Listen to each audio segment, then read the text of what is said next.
जिस तरह से बात कर रहे थे मौलाना साहब, आपने जो बात बड़ी खूबसूरत की फ़तह मक्का की उन्होंने बात की, उसमें बेशुमार जो पैगामात छुपे हुए हैं हमारे लिए, और उस पर भी हम मज़ीद रोशनी डालने की कोशिश करेंगे। लेकिन अभी चूँकि हम बात कर रहे हैं जश्न ईद मिलादुन्नबी सल्लल्लाहु अलैहि वसल्लम की, तो दुनिया भर में जिस तरह से उसको सेलिब्रेट किया जा रहा है, खुसूसन पाकिस्तान में किस तरह से हम देख रहे हैं कि महाफिल का इनेकाद किया जाता है, रैलियाँ, जुलूस, उसके अलावा लंगर खाने जो हैं वो हमें दिखाई दे रहे हैं।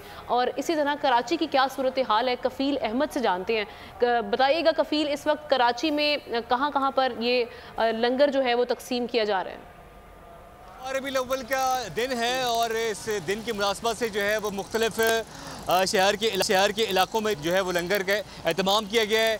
अगर आप देख सकते हैं, मेरे कैमरे में दिखाएंगे, इस वक्त भी यहाँ बड़ी जो है वो कतार लगी हुई है, जिसमें ख़वातीन भी हैं, बच्चे भी हैं और नौजवान भी हैं।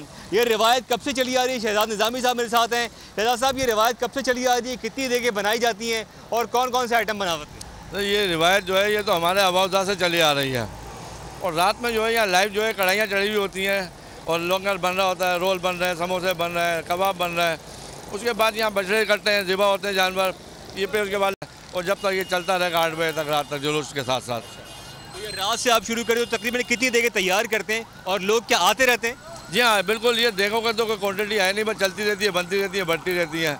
और लोग जो है कंटिन्यू, आपने देखा है कि बस रेला आ रहा, रेला जा रहा, रेला आ रहा, रेला जा रहा, ये कंटिन्यू इसी तरह रश रहता है। ठीक है जी, ये शहजाद निज़ामी साहब मेरे साथ मौजूद थे, जिनका कहना ये है कि यहाँ बड़े पैमाने पे 11 जो रबीउल अव्वल जो है वो तमाम एहतमाम शुरू हो जाता है और तकरीबन 80 से ज़ायद देगे जो है वो तैयार की जाती हैं, जो फिर बहुत शुक्रिया कफील अहमद, आप हमें आगाह कर रहे थे।